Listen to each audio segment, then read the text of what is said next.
Hi, welcome to Becky's Garden Paradise. I wanted to bring you along with me as I harvest some of my onions. This year I planted both sweet onions and red onions. I'm not sure what varieties they are. I just got them at the local feed store, Standard Feed and Seed here in Jacksonville, Florida. And so the sweet onions have started bending over. So one of the ways to tell that your onions are ready to harvest is when the tops fall over. So I'm going to take you along, show you what that looks like, and let's see how many onions we get to harvest today. So I have them growing in a couple different locations. I already picked a few from one of my fabric grow pots, but I have some that are ready in the ground and some that are ready in some other containers. The red onions, for the most part, they're still growing. They haven't started bulbing yet. So since they're a different variety, they can take a little longer to mature. So I did go ahead and fertilize my red onions again yesterday, and I watered that in. That way hopefully it'll give them a little jump to their bulbing. So let's check out my onion harvest for 2025. Here are a few onions that I harvested so far. So you can see this one is like the size of a golf ball. That one's a little bit smaller. These are bigger. It's bigger than an egg, a large egg. So those are small, and those came out of this fabric pot right here, which you can see is pretty dry. Even though I watered it real good yesterday, I still got a couple red onions in here. This one, it's laying over, but it's not soft. So, like, these were laying over, and the stem is really, really soft. So they were ready to be harvested. So it's pretty bright out here. It's afternoon. It's a super sunny day, even though it's not that warm. But I have a row of mostly sweet onions right here with my one lonely turnip. Like I said, it's the middle of the day. The high today was only in the 60s. I just planted some marigolds yesterday, so I need to give them some TLC. I'm going to give them a good drink of fish emulsion today. Those are the red onions that are still growing along the fence right there, and I gave them some fertilizer and watered them real good yesterday. But like I said, that even though it's not that hot, the sun's pretty strong, so it's drying everything up. But with the sweet onions, again, I wanted to show you how you can tell when they're ready to harvest. So the way that this top is bent over like this is an indicator. It's pretty small, but it's ready to go. It's not going to grow anymore once that top falls over like that. The ones that haven't fallen over yet, I'm going to go ahead and leave them and give them a chance to maybe bulb up some more. You see I got some weeds. I came in and pulled some weeds yesterday, but I'm going to leave the ones that, the onions that haven't fallen over yet in the ground. And I got my glove on just because I'm one of those people that like to wear gloves when I'm gardening. Again, that stem is soft where it's bent, and I just rock it back and forth, pull the roots loose. You can see all those roots on there. And there's an onion. The rest, like I said, they're still growing. So I'm going to leave those alone. It's my one lonely turnip. I planted a whole row, but this was the only one that germinated. You can see how it looks down there. But the turnips are going for $1 a piece in the store right now. So at least I got one turnip. All right. I'm just going to walk over this area. I need to weed and plant. In this pot, I have shallots, which is my first time growing shallots. And you can see that some of the leaves have started to die back. So that's the sign for the shallots. It said that sometimes their stems will fall over too, like onions. But since the leaves are starting to die back, I'm gonna go ahead and harvest these while I'm out here. They need to cure just like onions. Alright, so here are the shallots. I'm gonna squat down. I got some weeds in here that I need to get rid of too, but like I said, this is my first time growing them. So one of the things I noticed is that where I planted each shallot bulb, I have multiple sprouts shallots that sprouted from each individual bulb. I had one bulb in this blank space right here, or empty space right here, that didn't do anything, but the other 4 did. So here we go. Again, it's my first time harvesting them, so I don't know what I'm gonna get. Again, I'm gonna use my rocking back and forth technique to pull them loose. Doesn't look like there's much in there. Let's see.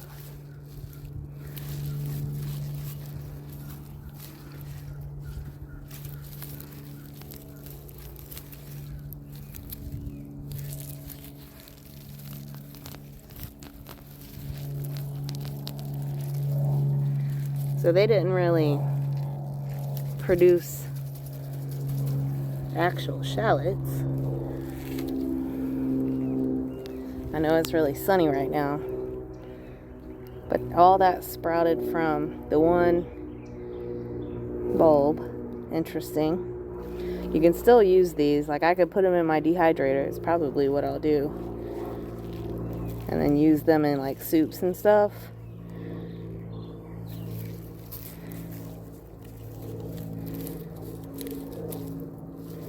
So it's kind of like shallot green onions. You know, they're in the onion family.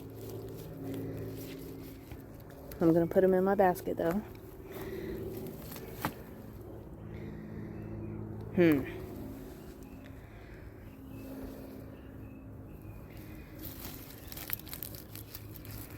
If you've grown shallots before and you had luck with getting them to bulb up, let me know any tips that you have. You see, they're individual. They look like they could have grown a lot more.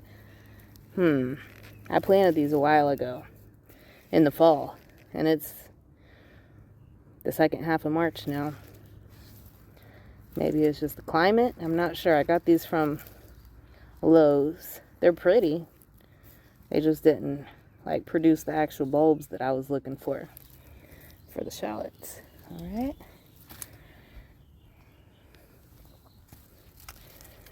And on to the next one. I'm going to use this pot. Once I get these harvested, I'll get it cleaned up and add some fertilizer to it, and then I'm going to grow some herbs in it. Make sure nothing's poking me. Okay. Again, rock back and forth.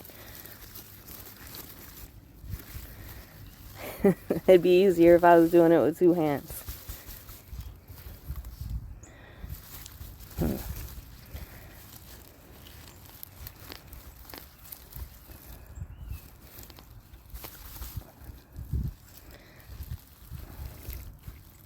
I don't want to break them. Those roots are in there real good. Let me try this one. Maybe, yeah, if I dig some of the dirt away, maybe it'll make it easier to get them out. I fertilized it with some like granular fertilizer and I'm pretty sure I put some rabbit manure in here for extra nitrogen. And I know that I fertilized it a couple of times with fish fertilizer and what do you call it? I know I'm sideways over here. Some liquid fertilizer. There we go. Yeah, so that made it easier digging the dirt away from them. So you can see what that looks like. These are thicker than the other ones.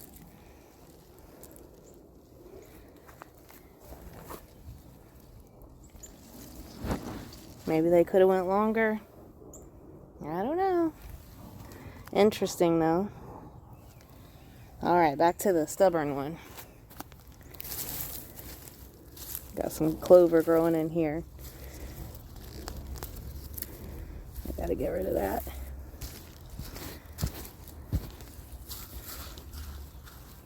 Again, I'm trying to dig the dirt away from the roots to make it easier to get it out. Let's see. Still need some digging away on the other side. Either way, still gonna use them. Those roots are really in there. So I can reach underneath and tease the dirt away from the roots. This one, yeah, look at those roots in there.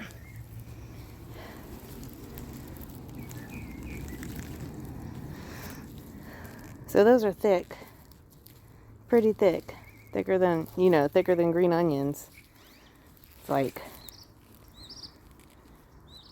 thicker than my finger. So I know down here on the bottom is where the shallots would have formed. But like I said, I'll kind of treat them like leeks, I guess. Green onions are leeks. And clean them and slice them up and put them on the dehydrator.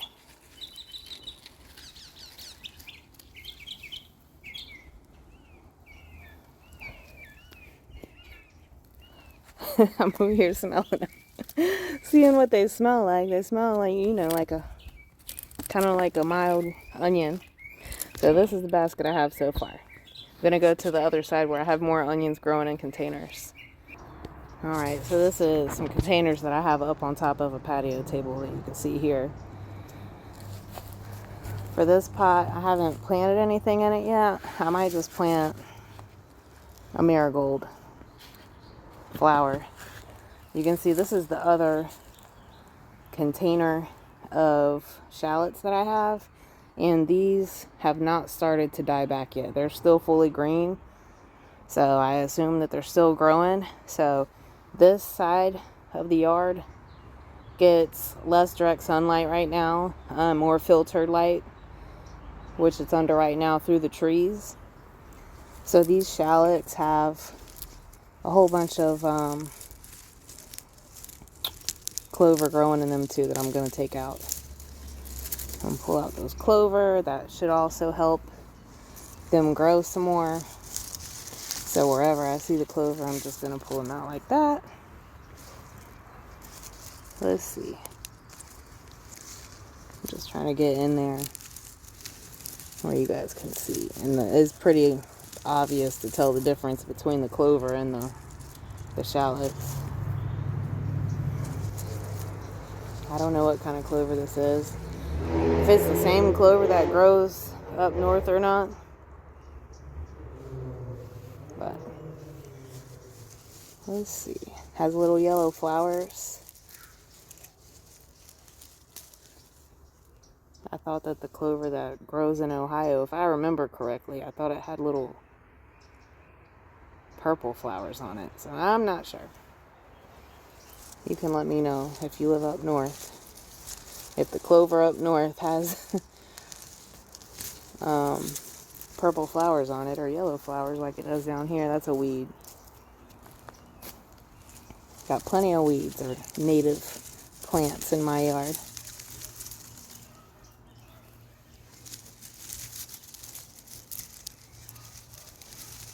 I'm enjoying the cool temps today. I'll take all the cool I can get because once it gets hot for real down here by like April, you're barely going to get a break. And then by late June, no such thing as cool temps until October. Alright, trying to shake the dirt off of the roots. Clover, clover, clover. They grow quick too, I'll tell you what. Trying to make sure I get them all.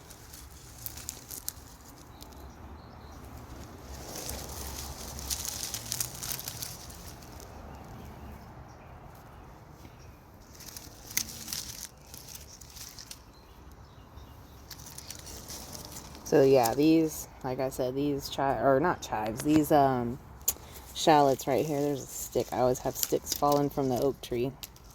Try to get that stick out of here too. These shallots aren't showing any signs of yellowing.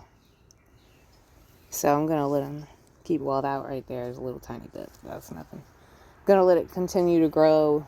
The direct sun in the main garden could have been one of the reasons why the shallots on the other side were starting to yellow. Let's see.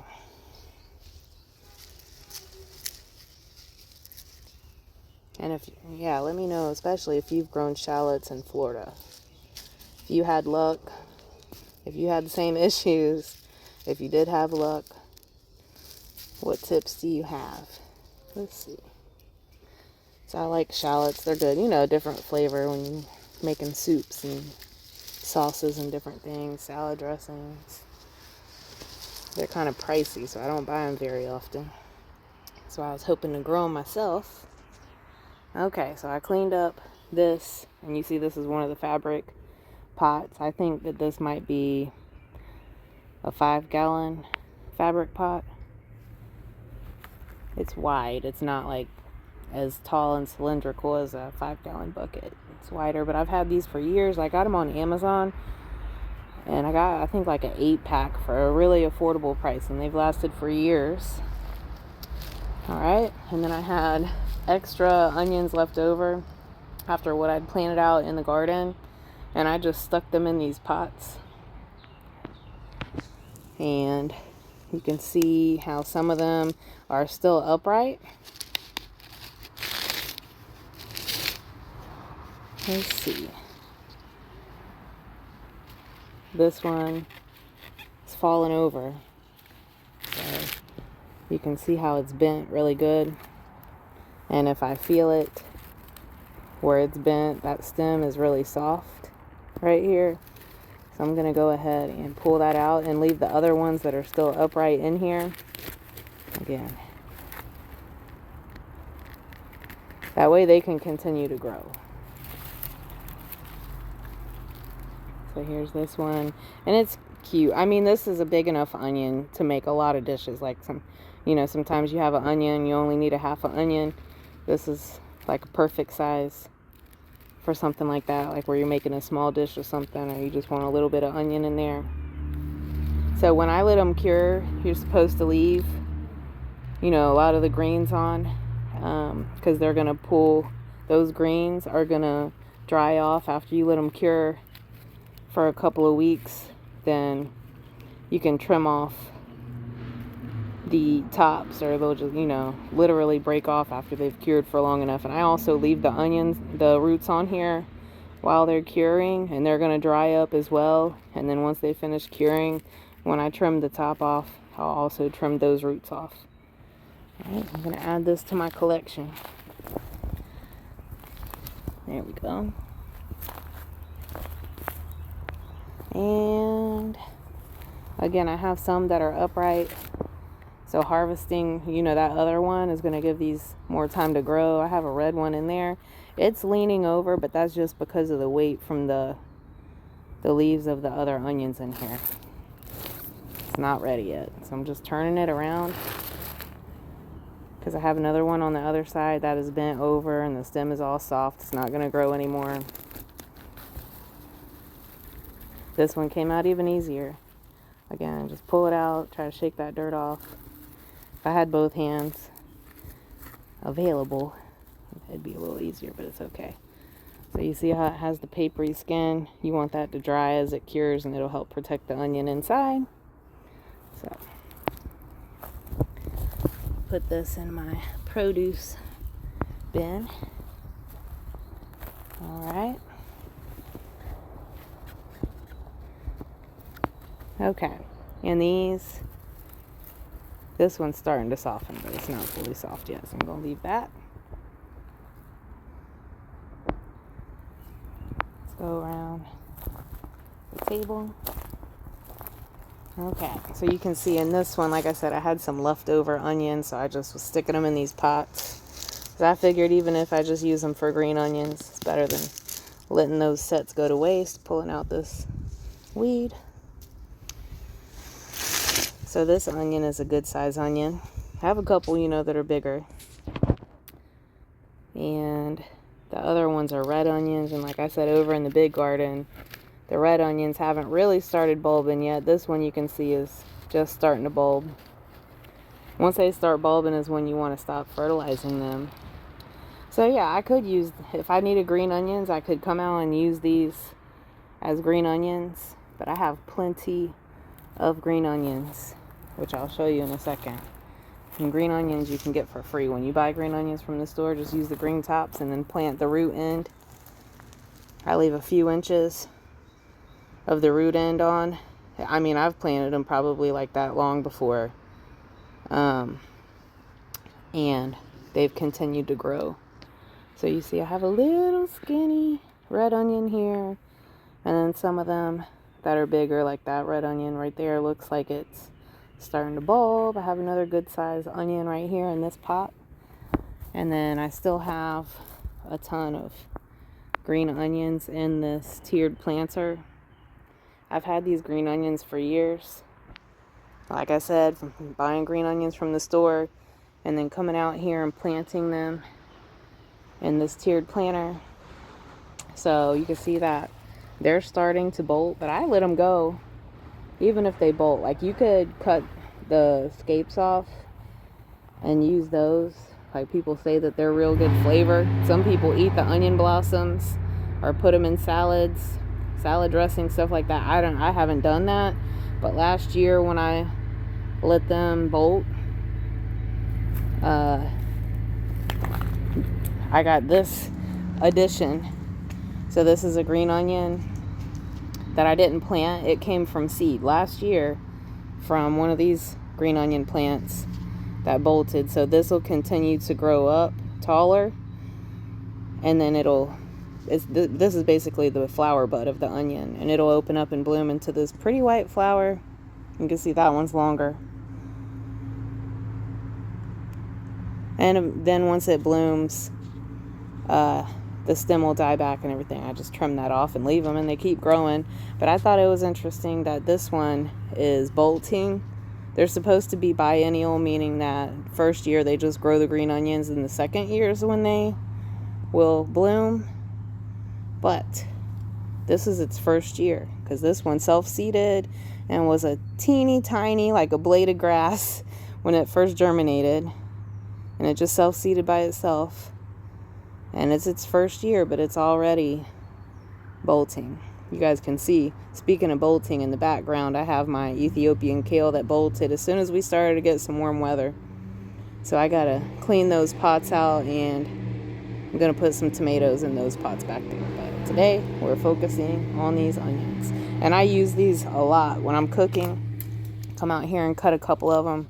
And they're big stems, so you only literally need a couple of them to put in a dish usually.